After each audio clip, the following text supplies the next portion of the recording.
आता बातमी धाराशिवमधून तुळजापुरात ठिकठिकाणी भावी आमदार अशा आशाचे बॅनर लागलेत।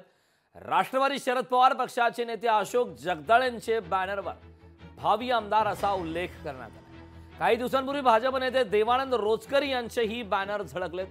तर तुळजापुरात भावी आमदार अशा आशाचे बॅनरबाजीचा ट्रेंड सध्या सुरू आहे।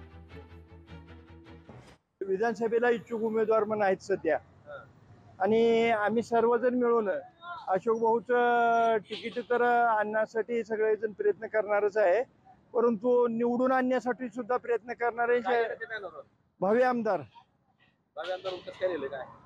आता कार्यकर्त्याची इच्छाच आहे, म्हणजे भाऊ 100% निवडून येणार आहे ती, म्हणून भावी आमदार म्हणून टाकलेलं आहे। काय वाटतं तुम्हाला?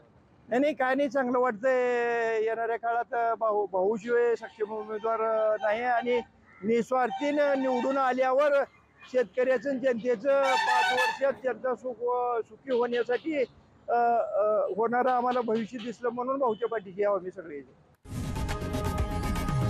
लोकशाही मराठी ऐका, पहा, जागरूक रहा।